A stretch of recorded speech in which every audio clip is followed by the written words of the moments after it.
San Antonio is undergoing its most dramatic transformation in a generation.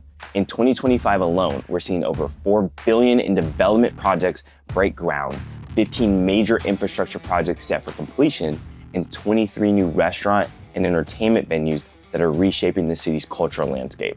Today, I'll take you through exactly what's opening when, where to focus whether you're buying or investing, and how to navigate the changing city landscape. With property values projected to double near Project Marble by 2027, understanding these changes now will definitely make sure to put you ahead of the curve. First up, let's talk about my favorite, which is gonna be food and entertainment. James Beard-nominated chef Jason Dady is completely reinventing downtown dining with a 21,000 square foot immersive food hall that's nothing like San Antonio has seen before. This immersive food hall is actually going to be taking place in the existing food court at the shops at the River Center. And I wanna read you guys a quote from Jason Dady. "This isn't just a food court, it's an experience. Our goal with Mexico City is to create a space where locals and visitors can enjoy the flavors and traditions of Mexico while celebrating the unique spirits of our city. We're excited to bring a variety of concepts to the space, with each element designed to offer an immersive experience."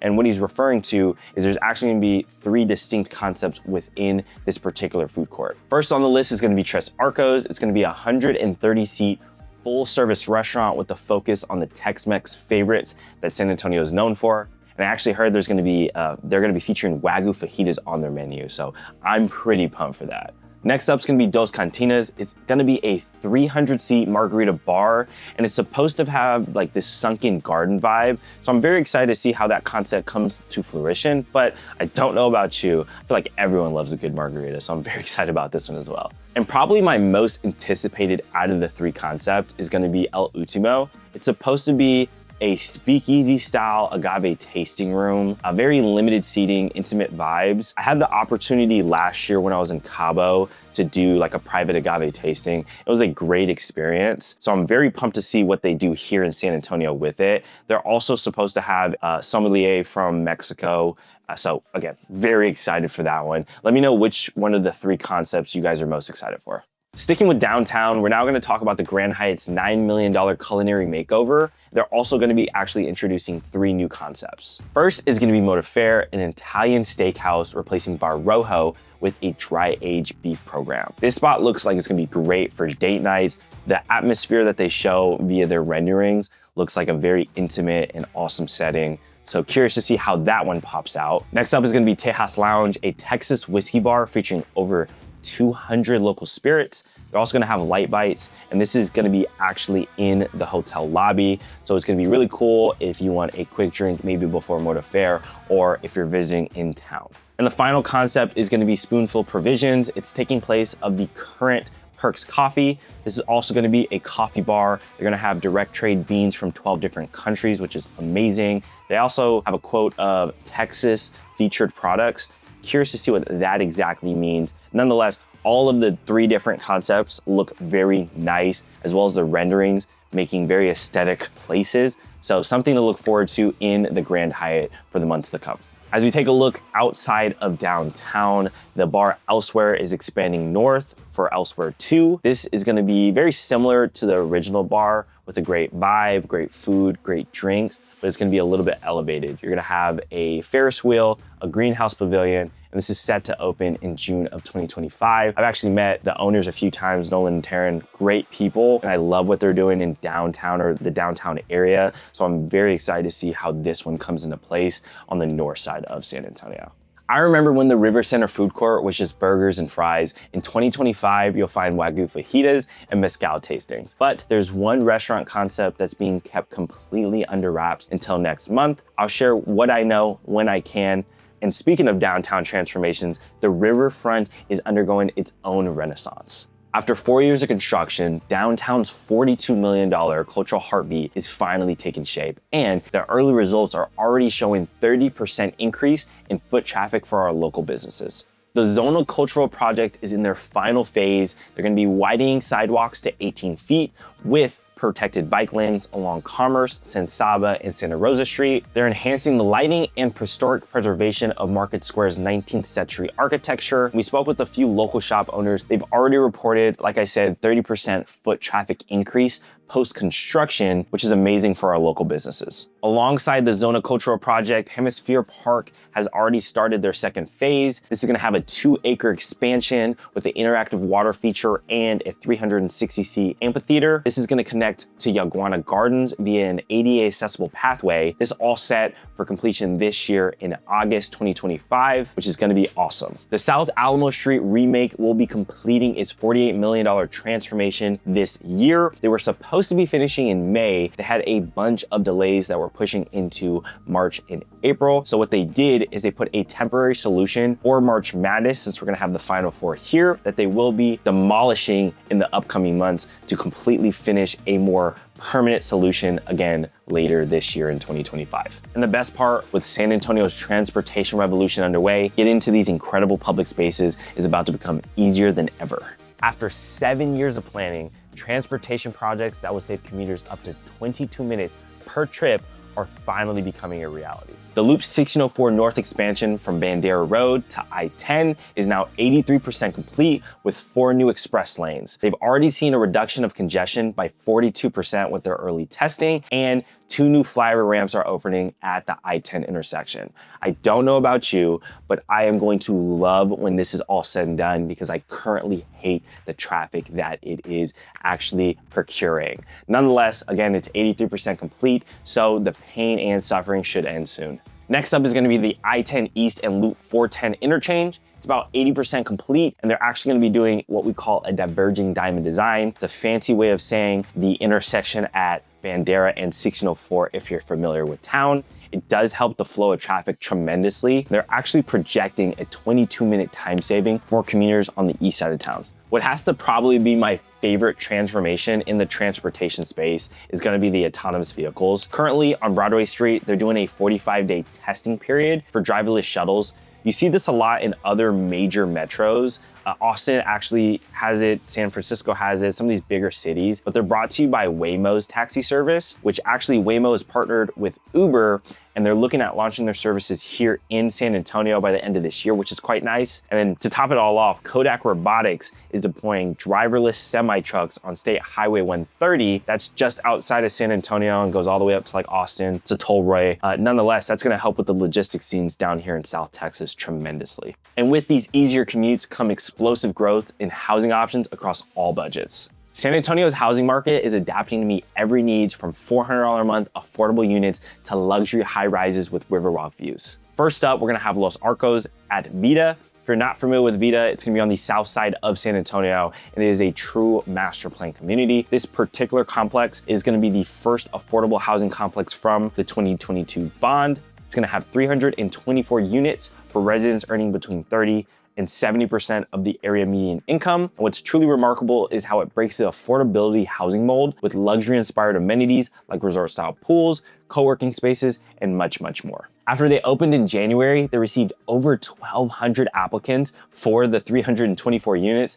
This just shows the critical need for quality, affordable housing here in San Antonio. Now, if we're gonna look at the other end of the spectrum, the Tower Life building in downtown San Antonio is actually gonna be converted into a luxury residential tower. In the renderings, it shows residents will enjoy a rooftop pool with panoramic downtown views, a private fitness center, and exclusive access to 3 new dining concepts at the actual base of the building. Developers are preserving the historic lobby, including the hand-painted ceiling mural from the original construction. In between those two extremes is going to be the Creamery District, an $85 million Pearl-adjacent development with mixed retail and residential. With it being built on a former dairy site, hence the name, it honors its industrial heritage while creating 305 apartments, from studio all the way up to 3 bedrooms. The Creamery also houses a plethora of different dining options, one in which is Creme Coffee. It's a third-wave coffee shop using NASA-developed water filtration. Personally, I haven't been there yet, but I heard it's amazing and they have awesome pop-up events.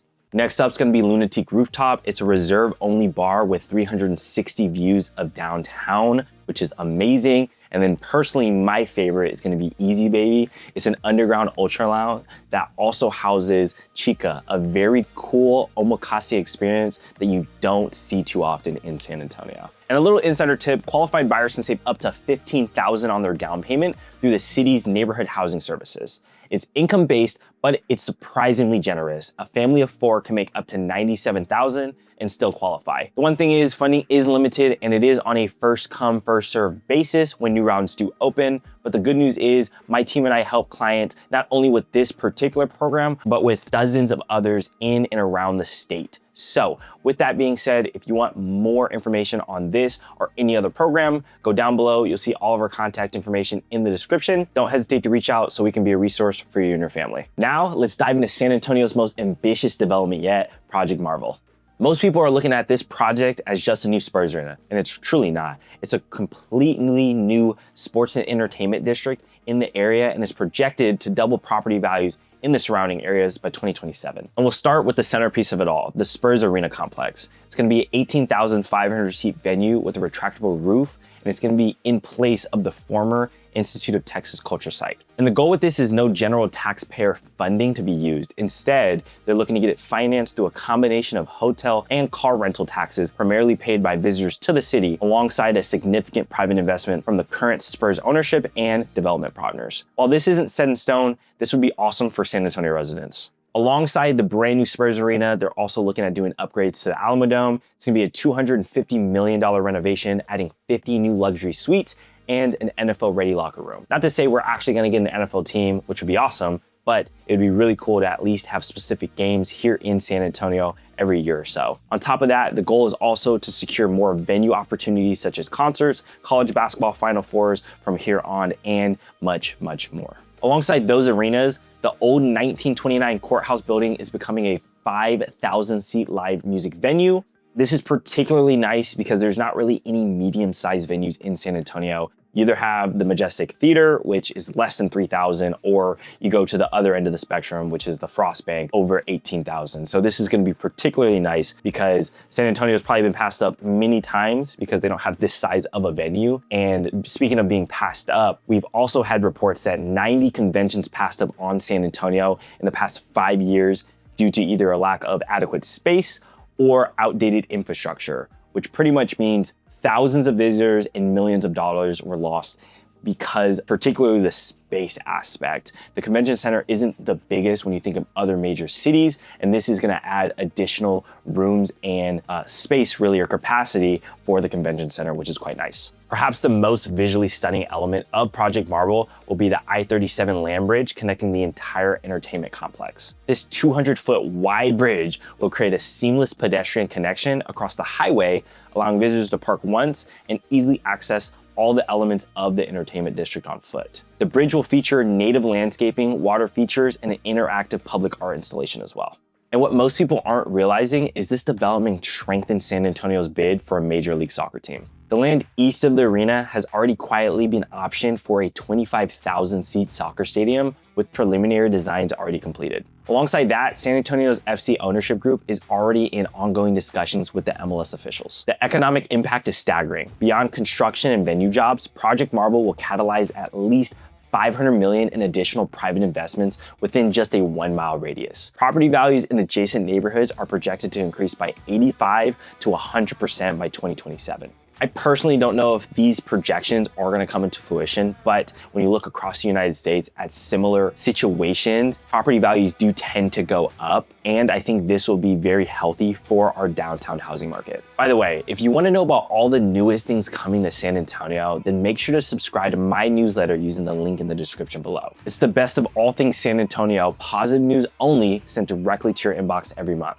So make sure to subscribe below. As our downtown continues to evolve, retail across all of San Antonio is also entering an exciting new chapter. Once struggling with vacancies, San Antonio's retail market now boasts a 4% vacancy rate, with rent prices hitting record highs at $19.90 per square foot. But it's not just stopping there. The historic Basia Frocks building on San Antonio's west side is being revitalized into a 20,000 square foot mixed-use space featuring retail, medical, and co-working areas. They have an estimated completion for the upcoming months, but this is the innovation that we need here in San Antonio. With so many vacant, amazing properties, I would love to see more of this exact thing happen. In Tobin Hill, Headwall Investment is revitalizing McCullough Ave with South Barbecue and Kitchen and Lover's Pizzeria leading the transformation. This previously overlooked stretch is becoming a dining destination. South Barbecue is expanding into a larger space that includes a smokehouse classroom offering monthly barbecue technique workshops. I don't know about you, but I will definitely be there. Now, touching on Lover's Pizzeria, they recruited a Naples-trained pizza chef and installed a 6,000-pound wood fire oven imported all the way from Italy. They're taking an innovative approach, operating as a traditional pizzeria in the evenings, but functioning as a pizza school weekday mornings, which they'll offer professional certification courses for aspiring pizza chefs. All of these developments aren't just creating places to shop and dine, they're reshaping San Antonio's neighborhood identities and creating economic opportunities. From autonomous taxis to barbecue joints in revived historic buildings, 2025 proves San Antonio honors its roots while charging into the future. We're seeing a San Antonio that balances growth with equity, creates world-class attractions while still keeping housing attainable across all income levels, and streamlines transportation while preserving historic architecture. This balanced approach makes our growth different from other rapidly expanding Texas cities. Personally, I am super pumped for more amazing and unique dining opportunities to come to downtown. Like most people that live in San Antonio suburbs, you rarely have a reason to go into the city, but this certainly will give me a great excuse. And for those of you that are looking at making a move to San Antonio, my team and I have helped hundreds of people just like yourself buy and sell in the greater San Antonio area. We would love to be your real estate resource of choice. You can go down below in the description, see all of our contact information. Please don't hesitate to reach out so I can be a resource for you and your family. But before you go, if you're curious about where to live in San Antonio, you definitely want to check out this next video. I rank San Antonio suburbs from worst to best. So if you're wondering which ones you might want to avoid, where's the best value, or which is the absolute best, then click here to watch that next. We'll see you on the next video.